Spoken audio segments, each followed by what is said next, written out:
Dr. Donald Vega. Hermano, welcome back to the show, my friend. Hi, Ben. It's great to be back here, and thank you for the invitation. Really honored.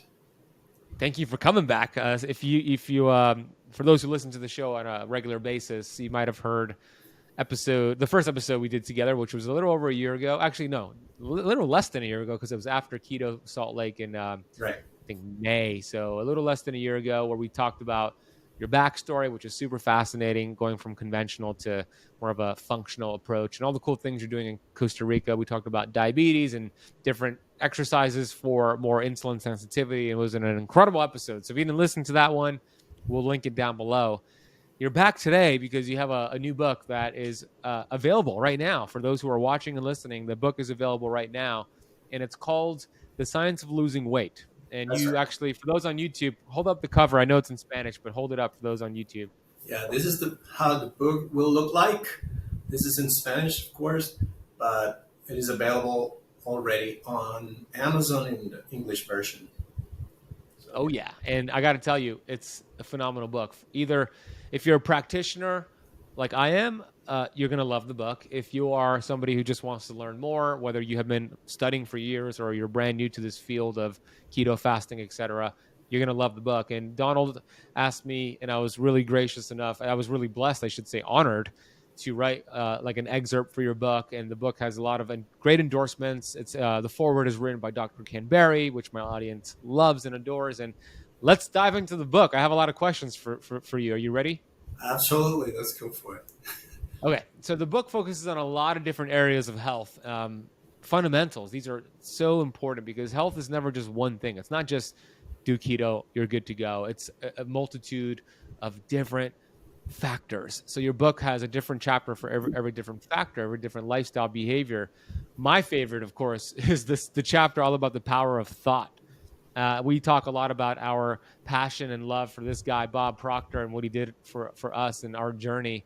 And I love that you wrote an entire chapter. So let's dive right into that. And you really break it down into three different areas: authority, intensity, and repetition. So if you could unpack those three different areas, let's dive right in. Yeah, absolutely. And there's a reason why I start the book with, well, at least after the story of why we got to the point where we are getting sick. You know, the 88% metabolic disease statistic that we have already in the US. After I describe a little bit on the story of how grains and vegetable oils came to our lives, then I moved to the practice of this, because this book is about how we treat people in the clinic. So before the pandemic, we used to have a classroom where I would teach people like 4.5 hours of information to give them the base and the ground for them to make the changes long term, which is in part due to education and, of course, the follow up. But since 80% or more is mental and the rest is only mechanic, then I couldn't start the book with another chapter than the mind and how the mind works. Because many people suffer from self-sabotage. And if you start something and you end up self-sabotaging, you'll never end up with a good result. So I go back to the fundamentals of a paradigm, which is what directs our decisions at a subconscious level. And that's due to three different ingredients. Authority, which is a message coming from somebody that you admire, or at least in a development phase in your life when you didn't have enough elements to make a decision, when somebody who's an authority could be your mother, your father, a teacher, a priest, a doctor, anyone that you consider an authority, and they come to you with a message and you don't have any reference point for that message, you end up assuming that that's the truth. Okay, so the first one is authority. The second one is intensity. And that's when the message comes with an emotional impact that immediately goes into the subconscious. And I can briefly go into what is the subconscious mind. So we have two different areas in the mind. And of course, there's this diagram that we don't have right here, but it helps to understand with a picture how the mind is. So try to imagine a circle that is your mind. In the middle of the circle, you will draw a line. In the upper part of the circle, you will put conscious mind. That's how you focus every day with your energy, and you focus on decisions. Okay, that's the conscious mind. The subconscious mind, the lower part of the circle, is where you have all your concepts of how life works. So you don't have to be making decisions every day when you are facing reality, because it could be a disaster if you needed to make a decision for everything you do. So you would short circuit. You would short circuit the whole mind. Exactly. You wouldn't be able to do it quickly. You don't have to stop and make a decision. You just go this path because that's the easiest way. Because you already know that that's the easiest way or the right way, this quote unquote. But there's a problem. If that authority gave you the message with intensity and the authority is wrong, then you are getting a bad map of reality. And, things are not going to go well. The third ingredient is repetition. So every time, and this, by the way, any of these three ingredients could go by themselves and create an emotional impact at a subconscious level. So it could create a paradigm. Authority, a message with intensity, they tell you something is good or bad, or it makes you feel good or bad. And the third one is repetition. So you receive that message repetitively during, a piece of time. So let me give you an example of how you could be impacted for the rest of your life. You can come maybe walking as you were a baby or a child, and there's a dog that comes to you and bites you. One event, no authority, no intensity, and no repetition, just one time. So you get an emotional imprintment in your subconscious mind that dogs are dangerous because you had that only experience. And that makes you, every time in the future that you are faced with a dog, then you will go away running, because the only impression that you have is that dogs are dangerous. Of course, that could be just one event, but we know that dogs are not necessarily dangerous. They could be the best friend. So the problem is that when you have this map of reality that is not consistent with your goals, then you need to stop, evaluate what are your beliefs, and then start to change them at a subconscious level, which is what is directing your conscious decisions. Mm-hmm. So, for example, if we are in the low carb community, and when you eat low carb, you eat not a lot, but sometimes a lot, but not necessarily, but sometimes a little bit more fat than normal.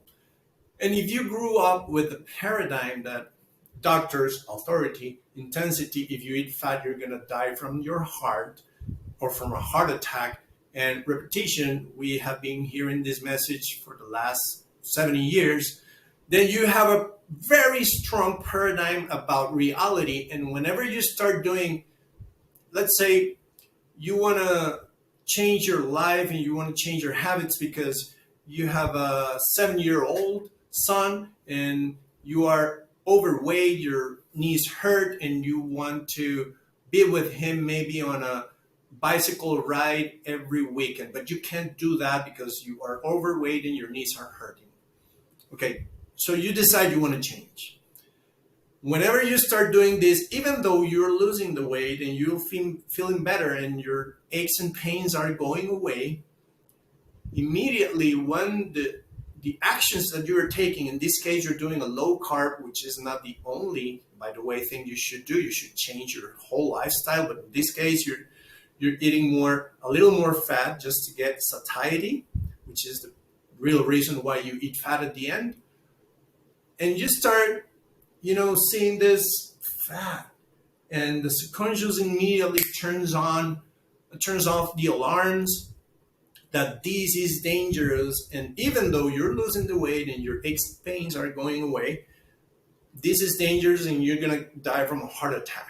At a subconscious level, when anything that you're faced with is painful, even though you are achieving pleasure, in this case, getting rid of the pains and aches to ride your bicycle with your son during the weekends, the system is designed to deviate you from the set goal, in this case, losing the weight, because going through the path to take you to the goal is dangerous, is painful.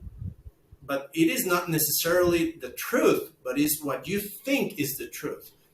Through a paradigm: authority, intensity, repetition. Fat is bad, and you're going to die from a heart attack if you eat fat. So at the end, people start to self-sabotage, and they don't understand why they do that. And they do that through many, many different ways. Let's say somebody from their circle of influence comes back and tell them, are you doing that? I have heard like 120,000 people that, die from doing low carb. And they start to listen, and, they receive this information, and they give themselves permission to stop it because somebody else is telling them that it is a bad thing, which is consistent with their inner belief. So that's the power of a paradigm. What do we do then? We need to work on changing our paradigms. Is it easy? Not necessarily, but there's a way we can do that. When we use 3 different ingredients. Which ones are they? Authority, intensity, and repetition. Authority is going to be the authority in your life from now on if you want to change. And you haven't been able to with the prior set of information that you used to have.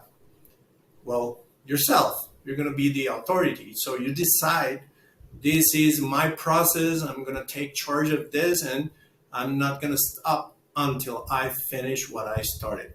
That's the first one. Intensity is that we need to go through one of the ways that we know we can influence our subconscious mind, which is using visualization, creative visualization, where, to put it in a simple way, you find yourself at the end of the process where you finally lifted your hands in triumph, and you see yourself as if you were already there. Yeah. And you feel the sensations. And I also use this, by the way, which is a triggering device. It's a rubber band. So there's a program,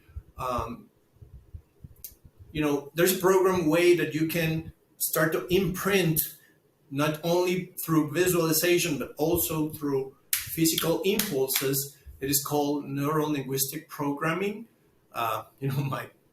Many people might get scared, like, am I going to be hypnotized or something? No, it's nothing like that. It's something that really works when you use it in a good way. It's a powerful tool. And then with the visualization at the same time, where you start to release the trigger, then your system starts to get information. And all of a sudden, this cloudy part of the subconscious mind, which is what is not working for you, starts to get smaller and smaller and be substituted by the big one, the one that you are creating. And all of a sudden, it takes full possession of the subconscious mind. And that's when you experience in chemistry, it is called a quantum leap. You immediately experience a change. And the third one is repetition. Repetition is when you fall in love with an idea that you can't stop thinking about. So you start to force yourself, because of course we need momentum that you don't have at this point in time when you're starting the process. But bringing this or building this momentum is through doing these visualizations in the morning as soon as you wake up, because at that specific time there's a transition from the subconscious to the conscious mind whenever you lights come up. and you were sleeping, you're not sleeping anymore, but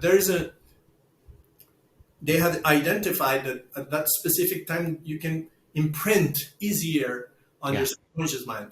The second one is whenever you are going to sleep.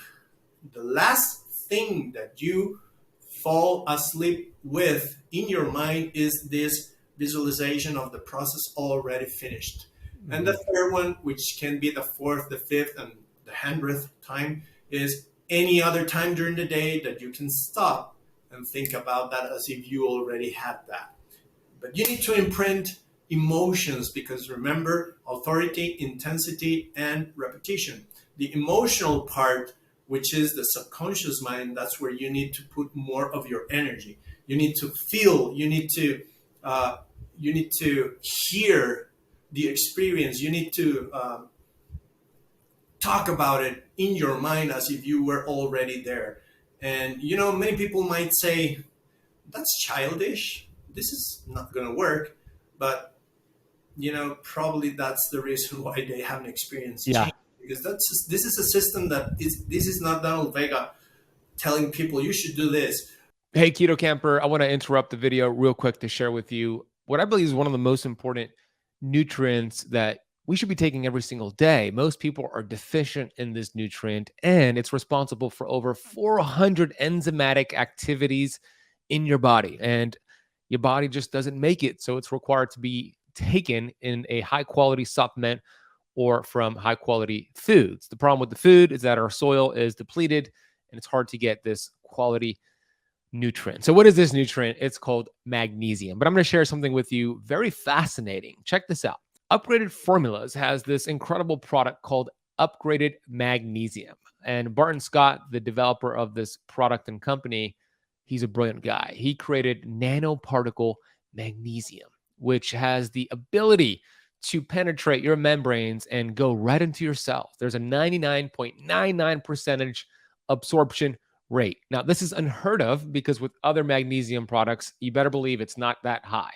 And there's an interesting study they're doing with Upgraded Mag I want to share with you real quick. Early results from a sleep study with Dr. Sachin Patel showed that the average doctor in the group using this product has achieved an improvement of over 35% in deep sleep, more sleep studies, and a double-blind controlled placebo study with Upgraded Magnesium is coming sooner. And you better believe those results are going to be super exciting. We already know this. Upgraded Magnesium is easily the best supplement you can take for better sleep, including deep sleep, muscle aches, cramping, and any other signs of a magnesium deficiency, which is so common, unfortunately. What makes Upgraded Formulas unique, as I mentioned, is that it's a nanoparticle. This means it is absorbed very rapidly and efficiently by your blood cells. They produce a plasma-like version of minerals that the body recognizes and absorbs without digestion. And the results are phenomenal. I really believe just taking this for a couple of nights, you'll notice a big difference. So if you want to get Upgraded Formulas, Upgraded Mag, and any of their products, they also do some incredible hair mineral analysis tests to see your mineral imbalances and deficiencies, etc., and other incredible products that we've referenced before. Head over to upgradedformulas.com and use the coupon code KETOSIS to get 15% off your entire order. That is upgradedformulas.com. Coupon code is KETOSIS to get 15% off your entire order. I'm going to drop a link for you down below in the notes of this video. Okay, let's go back to this video. I have a lot of books in the back of here in my library, where that's the base of all the matter. Everything starts with the mind, and the conscious mind is the deductive part, which, you can be deceived by your conscious mind, but because whenever you see something out there and you think that the results are out there are the reality, which probably is, of course, the deductive mind tells you this is how it is, so this is how it should be. It should keep being, or it should be going the same way as it is outside. This is the pattern that is gonna keep happening for me. that inductive mind is the creative mind. So whenever you imprint information into your subconscious mind, and you have successfully imprinted that through repetition, then the inductive mind starts to look for reality to see where there are coincidences with your idea and starts to lead you that way. So the difference between the deductive and the inductive mind, deductive is this is how it is, so this is how it should be, it should keep happening for me. The inductive mind, which is the creative mind, and the subconscious mind is this is the set goal, okay, go out and see how you can do it. And there's actually this area in our mind, it's called the reticular activating system, which is like an antenna that opens up whenever you have a focus on something, and then all of a sudden you start to see things that were not there before. No, they were there before all the time, but now you are in tune with that, so change becomes easier. So self-sabotage becomes a you put difficulties to self-sabotage whenever you have a different printing in your subconscious mind, because now you have a different goal, and reality tends to happen from here to the outside. It's not from the outside to the inside. If you let the outside to the inside, then you get in the trap of, if you let the outside to get into the inside, then the inside is going to keep reproducing whatever you have in the outside. So there's no way to change. Oh, so good. For those who are watching and listening and you're like, how come you're not talking about keto yet? Well, this is more important than keto. And I really hope those listening and watching soaked all that in, because this is the framework. This is the fundamental piece to getting better results on keto fasting. I don't care what it is. It's not woo-woo. There's science to back it up. These are universal laws. You might not believe in gravity. You might think gravity is a whole bunch of BS and it's woo-woo and it's silly and it's just made up. What happens if you jump off a building? Even if you don't believe in gravity, you'll see that it exists. This is a fact. So when you talk about the subconscious mind and this intuitive mind versus the rational mind, right? The subconscious is that intuitive mind, and then the rational mind is that conscious mind. It reminds me of that Einstein quote where he said the intuitive mind is a sacred gift and the rational mind is a faithful servant. We have created a society that honors the servant and has forgotten the gift. And that's exactly what we're talking about. And Bob Proctor always shows that slide, and he's passed on now, but he used to always show that slide of a baby. When a baby is born, that subconscious mind is wide open. It is totally deductive, right? That's what it is. Getting, receiving, accepting everything. And then fast forward, you're 50 years old, you're 70 years old, and you're still like that baby, just letting everything into your subconscious mind, not having the awareness to accept something or reject something. So it starts with those 3 steps, which is the authority, the intensity, and then the repetition. Right. And Donald, I'd love to share a little bit about how this worked for me in the past with, I had a behavior that I knew consciously I wanted to change. And that behavior was every time that I got into my car, I would listen to music. And the behavior that I wanted to change was I wanted to listen to an audiobook or a podcast. I wanted to use that time driving only for educational purposes. So I knew that consciously. I was the authority. I was telling myself, you're going to make this change, right? But then the first time I get into my car, me not being aware of what I'm doing, I'm just going through that subconscious, going through the motions there. I automatically play music and I'm driving, and then I'm like 15 minutes in, and then I stop myself consciously and I'm like, oh, you told yourself you were going to actually listen to a book, not listen to music. So then I would stop the music, put on the audiobook, and something happened weeks in where finally I get into the car and the first thing I do is I open up Audible and listen to a book versus listening to music. So it's exactly what you're explaining here. It's the repetition, it's the authority, the intensity that happened for me. And you're saying we could do this in any area of our life, essentially. Yeah, Tony Robbins says that change doesn't take that long. Actually, change happens immediately, and that is the point where you move from a set belief to a new set belief. That happens instantly. I know it takes time to change it, but the moment of change happens instantly. And if you allow me to give you, or maybe the audience, a different example of how it works. Yeah. Conscious versus subconscious mind. If I want to go to your house and I am in Miami and you tell me your address, I put it on Waze, right? So Waze is, are you familiar with Waze? Is that yes? It's like a Google Maps. Okay, It helps great. GPS. It Yeah, for those Google who don't know, Maps but I think everybody knows. Okay. Yeah. So let's say you live in a specific building. So I put the name of the building, and that's where you are located. So I just put go, and the system will will guide me to go there. So in this example, I decide where I want to go. At a subconscious level, there's a whole system that will make sure that I get there, right? But what happens if I deviate from the set goal, your building, and start going to the right-hand side in many streets? It will keep telling you, no, this is not the right way. You have to go to this place. So let's say this place, your building, is being overweight.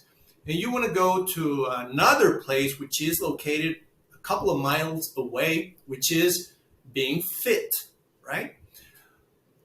What happens if you turn on your car, put on the gear, put the system, go to, in this case, you want consciously go to the building that is a couple of miles away from yours, but the system internally is set to go to your house or your building, which is being overweight because this is my self-image. This is how I am. This is my where I feel comfortable. Not necessarily I like it, but I feel comfortable, and this is how I am.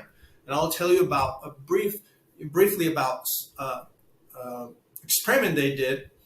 They wanted to understand how people would feel their dimensions of their bodies.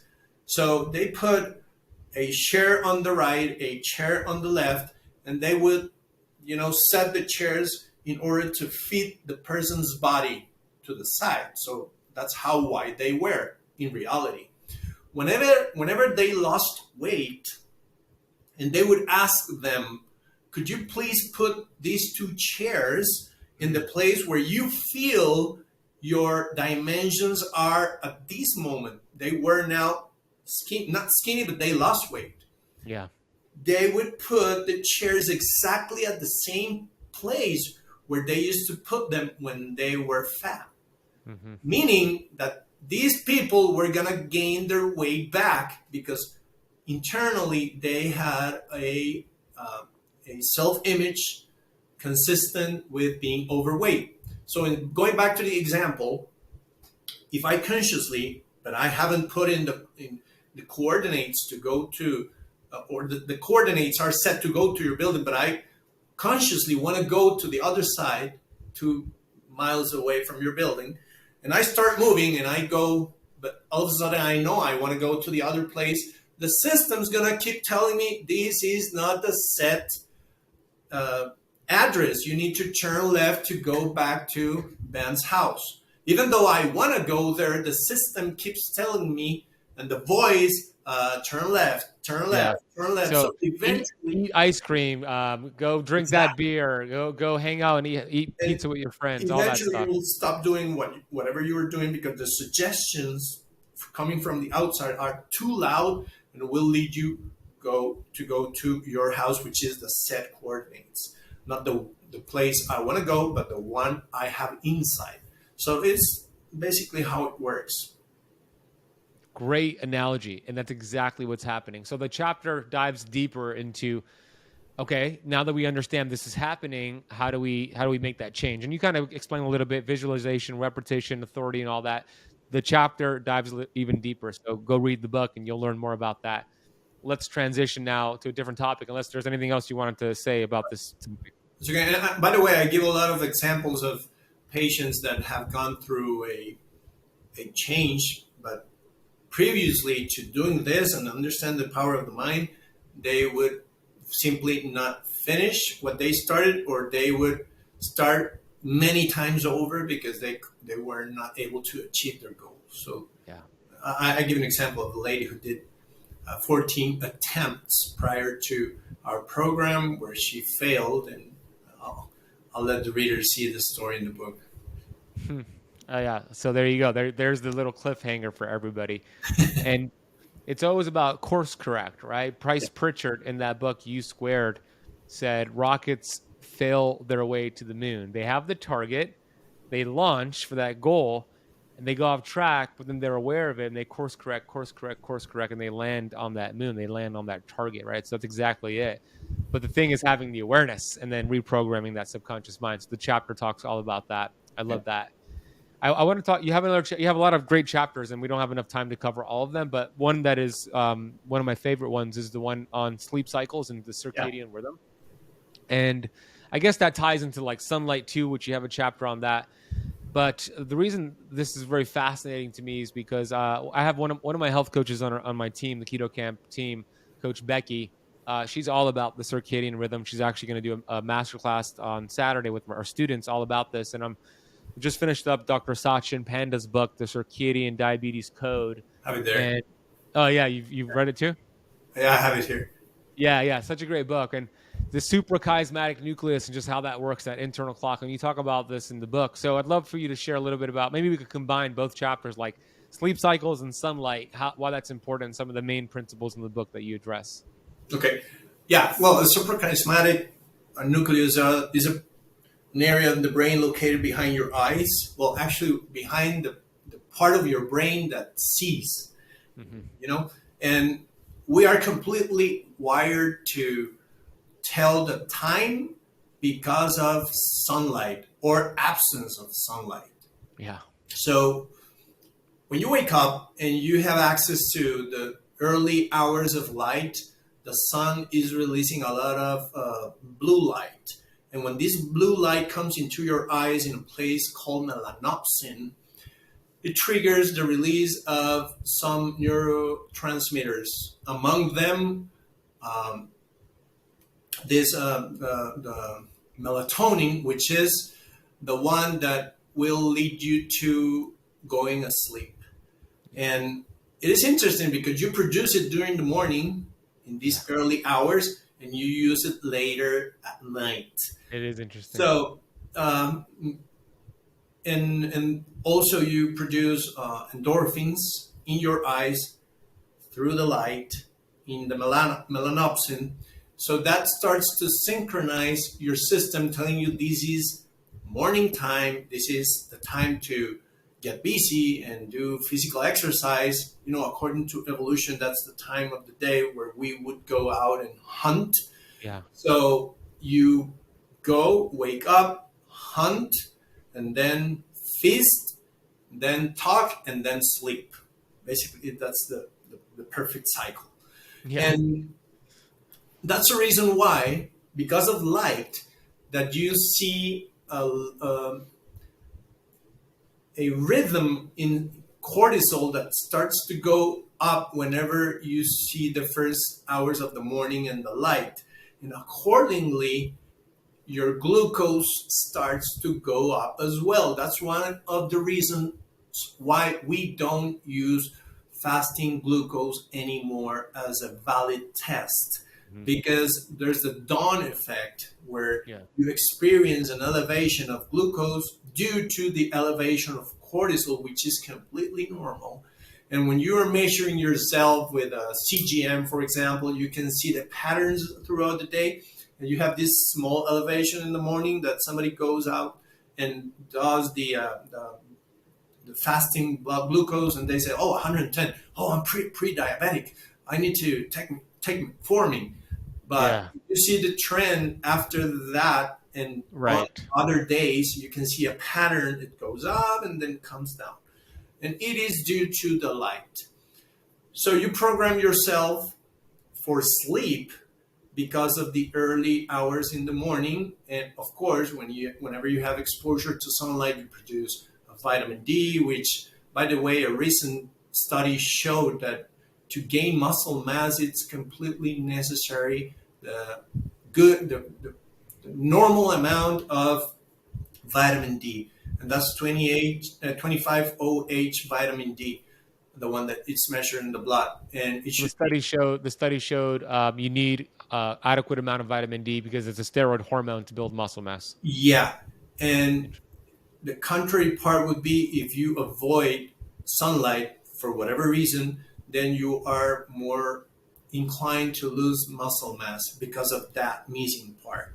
And Donald, and not only that, let's say they are getting sun, they live in Miami, but they eat a high carbohydrate diet. Insulin blocks the production of vitamin D because that could also happen too. Yeah, and not only that, since vitamin D is an antioxidant and you get highly oxidized due to the consumption of a lot of ultra-processed carbohydrates, then you are using your fire hose with the carbohydrates instead of getting, this vitamin, getting the processes to lower other general inflammation. So yeah, you start to overuse this vitamin D. And disaster. Wow. So at the end, whenever you are taking a good light cycle, you get up in the morning and then you expose yourself, they say that you should look directly into the sun for at least 10 seconds. That will make sure that you get the signal. And then after that, you expose yourself, and depending on the color of your skin, it could be 5 minutes, it could be 10 minutes, it could be 15 minutes. If you are a black person, then you need more time. If you are somebody who's over 60 years old, you need twice the time that you would need when you were younger with the same color of skin, because your receptors are less in your skin, so you need more exposure, and that not necessarily means they're going to have skin cancer. So I go in the book through the kinds of UV rays and when you should expose yourself and when not to expose yourself. And at the end, this completely correlates with sleep. So here's a big thing that you didn't get on your draft that I added a couple of weeks ago, and it is how you correlate bad sleep with eating more of the bad stuff, okay? And it is only a paragraph that I added, but it's very interesting. What they found is that when you sleep less than 6 hours, we have two different hormones. One, well, we have a lot of hormones, of course, but in this case, the hunger hormone and the satiety hormone. The satiety hormone is called leptin, and the hunger hormone is called ghrelin. So what they found is, so just to put it in as an example, think of ghrelin as the accelerator in your car to put the engine of hunger up, and think of leptin as the brakes of your car. Of course, you want a perfect balance where whenever you accelerate, you need to brake, and then you have good brakes, and you arrive safely home. But what happens when you sleep less than 6 hours? You have 28% more ghrelin, you have 18% less leptin, and you have between 23 and 24% more hunger throughout the day. Okay? That means that you have more acceleration than the brakes you have. So you keep eating and you get cravings all day long because you are more inclined to do that. But not only this is the other part that they found. We have the amygdala, which is completely correlated to emotions, and we have the prefrontal cortex, which is the part that helps you to make good decisions. Okay? And I put it this way. I don't know if you remember the cartoons where you used to have a character and there was a little devil and the little angel would help with the decisions. Okay. So I'll tell you what they found when you sleep less than 6 hours. The devil's out there all the time. Yeah. Not only that, they put people on brain scans, and they show them good food and bad food. And meaning bad food, ultra processed foods, sweets, candies, and sugar beverages. And whenever they see good food, nothing happens in the brain, in the amygdala, which is emotionally attached response. But whenever they see junk food, the light starts to go crazy in the brain, in the amygdala, meaning that there's a lot of activation to move you forward towards that kinds of foods. So did that only happen with those who were sleep deprived versus those who got Sleep, quality sleep sleep? deprived. Just But the sleep. ones who got quality sleep didn't see that same activity, is what you're saying. What was that? The group that got quality sleep, did they do the same experiment? They did not see the same They activity. did not see that.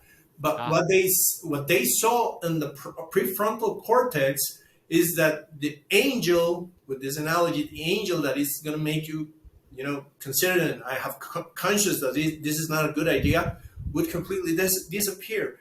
And the devil would say there, go eat that, go eat that, go eat that. So not only you are more hungry and you have less of the hormone that tells you stop eating, you had enough. Not only that, you have more ghrelin, which makes you more hungry for the bad stuff. And this is incredible. That is so. It's essentially taking blood flow away from the prefrontal cortex, delivering it to that amygdala. The same thing happens. I remember when I interviewed Dr. Bruce Lipton. He says the same thing happens when you consume high fructose corn syrup and when you live in a fearful state. You activate the amygdala, and that angel in the prefrontal cortex gets kind of silenced. That's so fascinating. Incredible. Yeah, it's incredible. And so I always tell people you could be on the perfect eating plan, doing keto or low carb, but what happens if you're sleep deprived and you don't have the slightest idea that this is affecting you? All of a sudden you could, start pointing fingers to the person that gave me this program and this doesn't work. Yeah. My friend, it works when you do it correctly. And how do you do it correctly? You put everything in context. That's why you have all these icons which represent the 10 keys of health that we promote. So it's not only doing a diet. In fact, I go heavily on, if you think that you're doing a diet, you're programming yourself for failure, because when you think of a diet which is completely associated with bad feelings, then you are taking yourself to self-sabotage. Because remember, whenever you do something that you don't like, that you consider as painful, even though it's taking you towards pleasure, the subconscious mind will get into the system and take you away from that path. That's right. I want to take a quick break from the video you're watching to share something with you that has made a big difference with my health and the thousands and thousands of students that I teach all across the world. Now, this is a unique device that has been shown to help with skin health, sore muscles, wrinkles, psoriasis, eczema, scoliosis, migraines, sleep issues, arthritis, acne, scar tissue, wound healing, relaxation, and also boost testosterone levels. What am I talking about? What is this miracle drug? Well, it's not a miracle drug. It's red light therapy. As you can see here, this is called photobiomodulation. And I use this red light therapy device every single day. Not only do I use it, my fiance uses it. Our dogs and cats love it.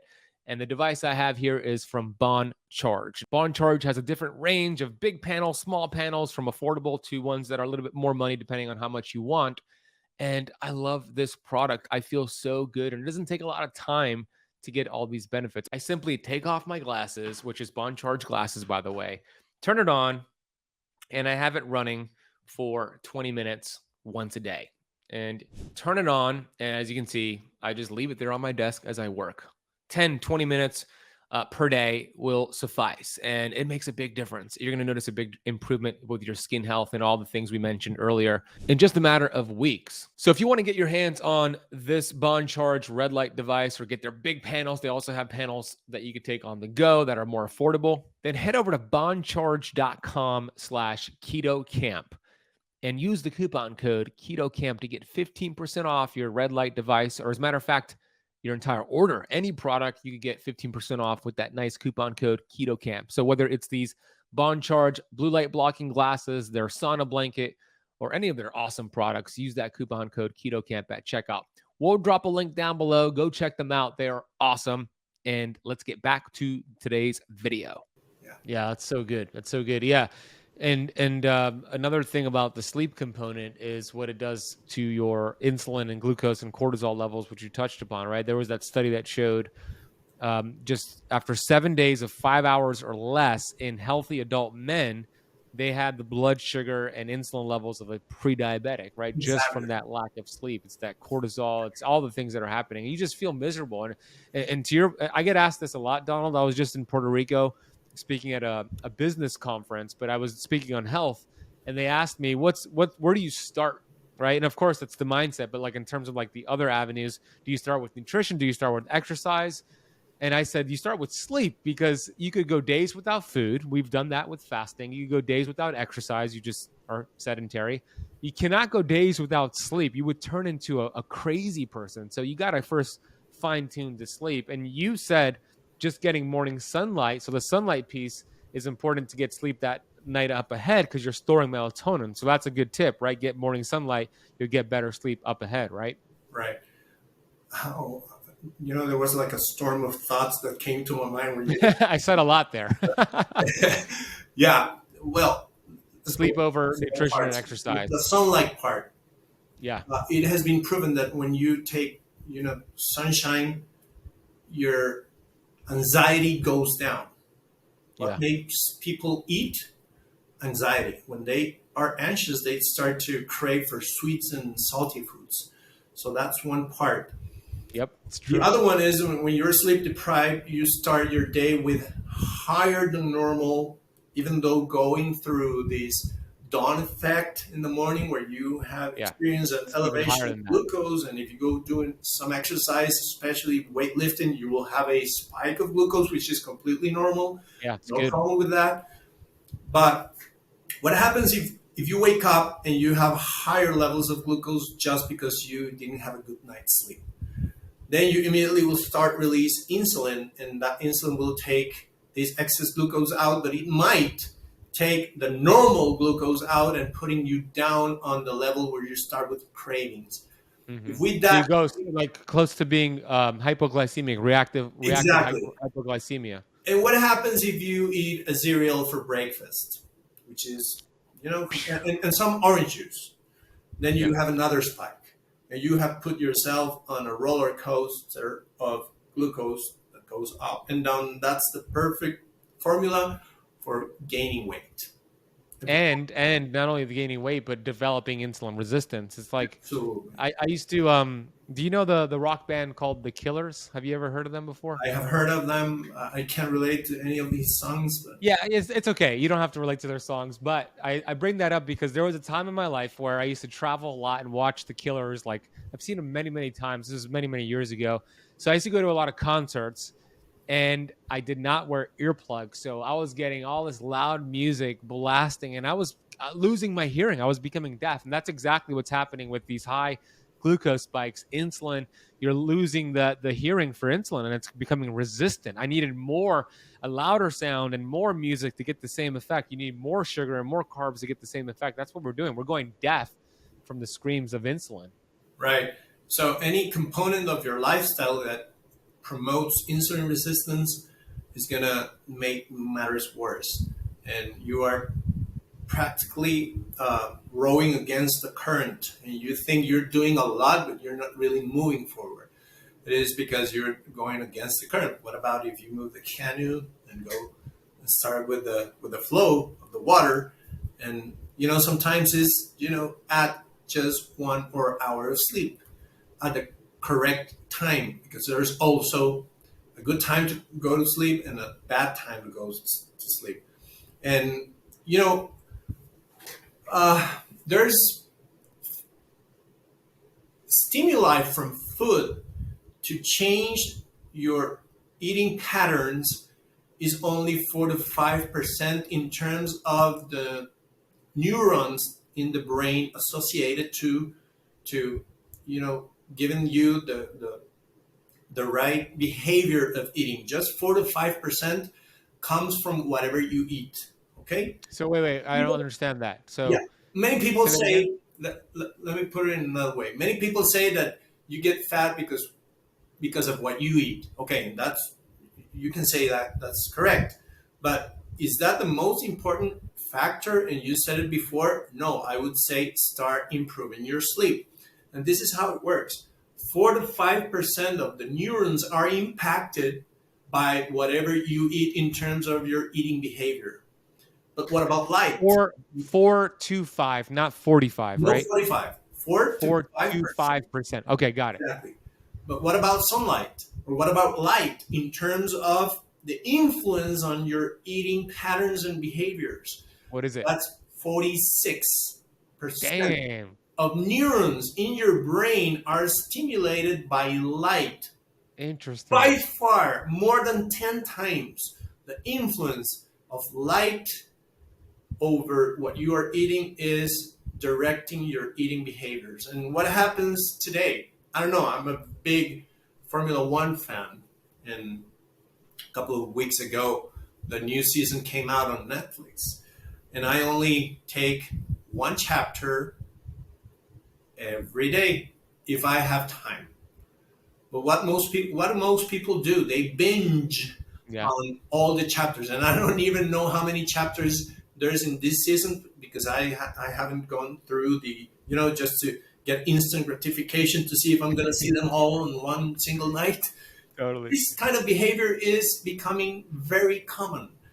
At the same time, people say the child, they're experiencing being overweight because they are moving less, which is true. But at the same time, they are always now playing on screens during the night that have blue lights that stimulate the area in your brain that tells you this is daytime. And what do you do in daytime? And just to put it in perspective, because that doesn't happen much here in the tropics, but it happens more in the United States or northern or southern countries on the earth, where you have longer days during the summertime and you have shorter days during the winter time. So the brain is programmed to, whenever you have more hours of light during the day, that means that you need to prepare yourself and accumulate energy in terms of fat being brought to your system, because you need to prepare yourself because then the winter is coming. So you have having longer light days is a trigger to your system that you have to keep eating because you need to prepare yourself for winter time. Because otherwise, if you go hibernating and you don't have access to any of your inner energy, then you're going to die. You're going to starve to death. So this is not really complicated. It's just ancestral behaviors that I'm proposing in the book, which is our grandparents, many of us, used to do regularly as a lifestyle, but we completely got lost in the track by Netflix or many other things, social media and many other things interrupting the cycles. Absolutely. It makes sense. The number one priority for the human body is survival. So these principles are all based off of what would the body need to do in order to survive. Well, in the summer, in our ancestors back in the day, they feasted. Why? Because that was a time of putting on body fat. That was a time for getting ready for the lean winter months where they typically did not have food, so they had to rely on their body fat. Thank God they produced ketones to survive. That's a survival mechanism, and they had to fast, etc. So it's all about survival. These are not new principles. I love that you're going back to the basics here. Yeah, and let me put it in another way. I practice 5 or 7 day water fasts, water only fasts. I haven't done one in probably 1 year, 3 months, because the last one was on November 2021. And, I just haven't found the moment to do it again because right now I'm in a muscle building phase where I want to get to 100 kilograms. That's 220. I talk about that in the book. Where are you at right now? I'm at 94.7 kilograms. Oh, not too far away. Yeah. I'm only 5 point something away from it. And I'm going to make it because that's my goal. And what do you have? So let me ask you, I know I don't want to get you off track. You're going to talk about fasting, but real quick, how much protein are you having to get that? Doing 200 grams a day. Got it. Okay. Yeah. I ate eggs in the morning for breakfast. I have a 300-gram steak at lunch, and at dinner, same thing. And if I didn't have enough protein during lunch or dinner, meaning instead of 300, it was like 200, I finished with, not finished, sorry. Actually, at this time of the day, I would be having my shake, which is a powder protein with stevia, completely natural, and a couple of raw eggs, and put it in the blender. Nice. Almond milk with no sugar, and a couple of drops of stevia. Which Almond milk, Donald, you're gonna make all your carnivore friends pissed off, man. How dare you? Are you doing creatine as well? Oh yeah, I do creatine. I Yeah, do me too. 10 grams every day, and 10 grams. Damn, I've been doing like 5 to 7. I might need to do more. yeah, Okay. I'm taking from what the evidence showed that it is 1 gram for every 10 kilograms of body weight that you have as a So, goal. Okay. okay, so I want to be 185 pounds, Okay. Let me few give you kilogram, numbers.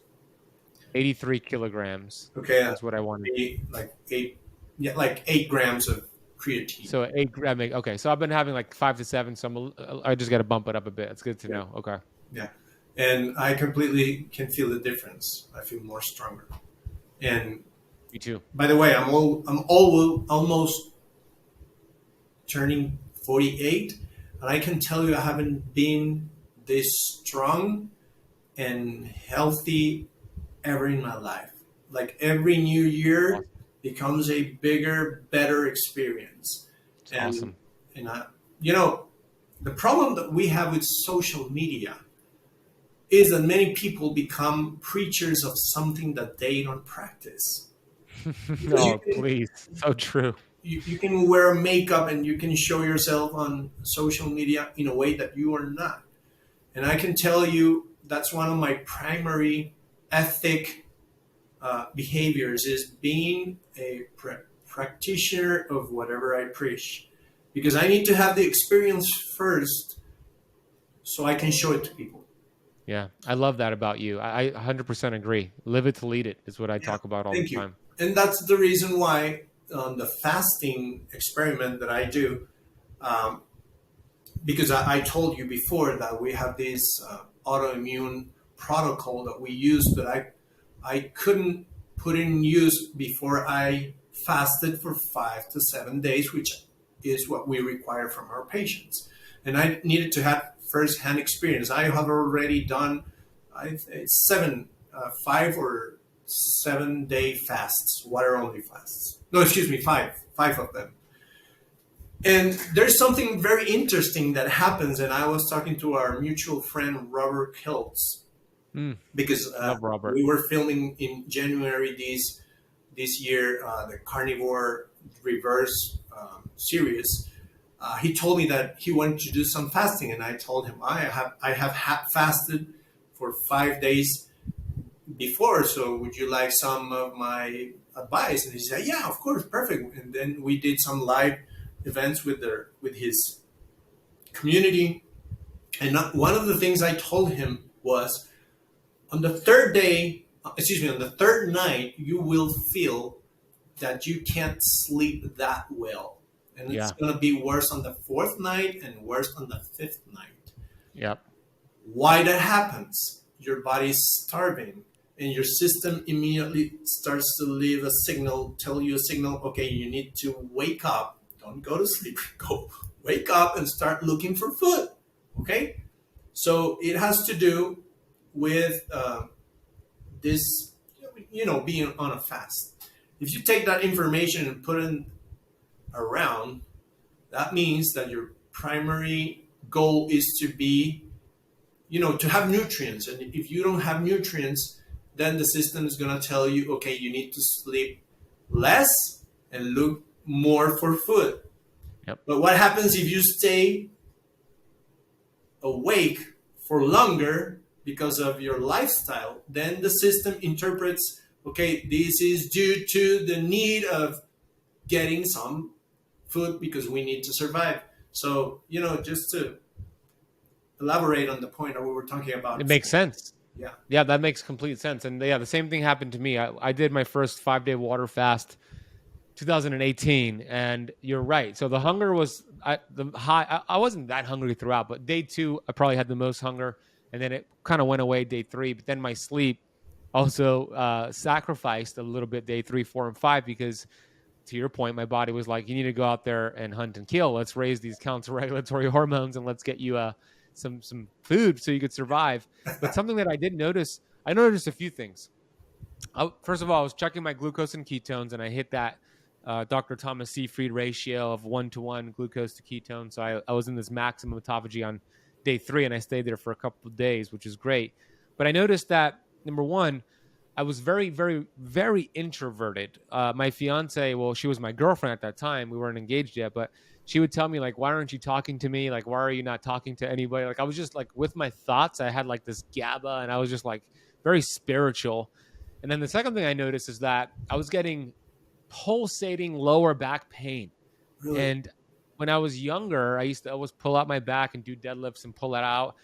And for me, I was thinking, okay, this is probably like autophagy is healing that area. It's like this is a healing. And typically I've seen that now when I take people through a long fast. They'll get pain in certain areas where they've had a surgery or something. And I think it's the autophagy healing that area. Have you noticed that too with any of your patients? Not pain, but I'll tell you why I started this. I started it after a podcast Walter Longo did with Rhonda Patrick, the first time, because they did a second podcast. And he was saying that you heal your body whenever you are on a fasting state. Well, you heal it when you are in a building phase, whenever you are bringing your nutrients back after you pass that 5-day window. Okay. And I had an injury on my right shoulder because I was on tennis classes and the teacher got excited about throwing me a lot of balls on a very short range of movement because he wanted me to force it. Like, you're in the net and you need to move this quickly and easily. So I got an injury. I visited an orthopedic surgeon. He said, you need surgery. And then I said, no, I don't need surgery. In myself, in my mind, I said, I don't need surgery. And at that time, this podcast came out, and then I figured out if he has shown that body, the immune cells get recovered and get reprogrammed again to not being attacking your system. And he has shown that all your organs lose weight, they lose part of the of their structure. It goes away because of this beautiful system of autophagy where you are recycling, and whenever you eat, everything comes back to normal again. You rebuild yourself. And then I said, what if I use this for this? Because I was on a 10 out of 10 for 4 months. For 4 months. I could eat. How old were you? It was 2019. Oh, wow. So it was recently. I thought it was when you were younger. Wow. Okay. And then I said, what if I do this with a specific goal of feeling of heal? Because the doctor said, no, you can't heal that because there's not enough blood flow to that tendon. And then I said, well, I'll try this. And I went from a 10 to a 4 in pain on the first one. And on the second one, the third one, the fourth one, the injury completely disappeared. Amazing. So that's where I tested what he said. Medicine has changed after we have discovered that our system gets auto repair, an auto repair mechanism that is intrinsic, and you only stimulate it when you're fasting. The second thing that I noticed was at that time I used to give these classes, 4.5-hour classes, where this is basically the manual of those classes that we use to teach. Now they go through that on, online. The classes are recorded, so they go through that. After the pandemic, we were renting a place. We returned that. And what I remember feeling was that when I was explaining something, my brain used to go, I like 2 to 3 ideas forward than what my tongue was saying, and it was incredible. Let me tell you, this feeling that you have it was like a laser on everything that you were saying, but at the same time you were creating the sentences that were coming after what you were saying, but you were not focusing on the ones that you were saying, but on the creation of the ones that were soon coming. Ooh, what a feeling. That's amazing. Yeah, it's like a superpower. It's all that BDNF flow into your brain. It's like incredible, dude. And whenever I have an interview, I do a fasting, like at least 16 hours of fasting. When I go into TV for sure. Interview, like your ideas go easier. Me too. When I speak on stages, I'm usually always fast because I just feel so sharp. Speaking of which, Dr. Donald Vega and myself are going to both be speaking at Keto Kamp this year. So if you want to hang out with us in person, go to 𝙎𝙬𝙍𝙬𝙀.org. And that is the third week of April, Austin, Texas. It's going to be amazing. We're going to be there hanging out, so you can watch us and hang out with us. It's 𝙎𝙬𝙍𝙬𝙀.org. My coupon code with them is Keto Kamp for anybody to get $50 off. So that's going to be fun. Last question for you, my friend, is regarding my favorite supplement. And this, you talk about this supplement all the time. You live this supplement, my friend. It's vitamin G. And it's anti-inflammatory, and you can't overdose on it. And that is the practice of a grateful heart, gratitude. So my question to you is, what are you grateful for today? Oh, today I am grateful for this interview. And, we talk a lot of visualization. And, when you visualize, things start to come in more order, right? Because you have like a goal, as I was saying, you see something. And today I woke up in the morning, I was studying something about economic independence, which is a goal that we all should have. And so it was a great day. I didn't go to the gym in the morning because I wanted to focus primarily on a mental area. And then I said, I'll go to the gym after we finish our interview because I'm going to be so energized by it. So thank you for helping me with my workout. I love that, dude. You're very, very welcome. I'm also energized, although I already worked out, so I don't think I'm going to work out again. Your book, The Science of Losing Weight, you can find it on Amazon. We'll drop a link down below. Where else can they go check you out, my friend? Well, it's in Spanish, though. We have our social media. It's Kilosophy. That's like this. Kilosophy. KILOSOPHY. Yeah, we'll put that down below too. And they can go on TikTok, which I don't like that much. I like more Instagram and Facebook. I don't know. I think people on TikTok tend to be more bullies of these. Oh yeah, for sure. I see the same thing. Yeah. Yeah. So, but anyways, it's in Spanish though. So if you want to learn Spanish, you can follow our content. And I'm sure a large majority of my audience speaks Spanish, right? So yeah, we'll put that down below. And if you're going to go to Keto Kamp, please say hello to Dr. Vega and myself. It's going to be awesome. Thank you. I appreciate you. I acknowledge you for your new book and all the incredible work that you're doing. We didn't even talk about you certifying all these restaurants in Costa Rica to make sure they don't have all these toxic ingredients and all the great things. So if you live in Costa Rica or if you're traveling to Costa Rica, go visit some of those restaurants, some of those clinics. Where can they find that out? If they go to Costa Rica, where can they find all that info? Yeah, well, we are in the center part of the country. It's called San Jose. And we have in some other areas, but mainly in San Jose, we have like 30 certified restaurants. Wow, 30. That's amazing. And they just shoot us a message and we can give you all the names of the restaurants where they have keto, clean keto, by the way, menus. Yeah. We design along with them and it tastes great. I love that. Congrats. So everybody go reach out to Donald and what they're doing and go get the book and go check out what they're doing. So love and appreciate you, bro. Can't wait to see you in a month or so. Thank you so much for coming back to the show. I feel honored, truly honored by this interview. And thank you very much for helping spread the message. Always.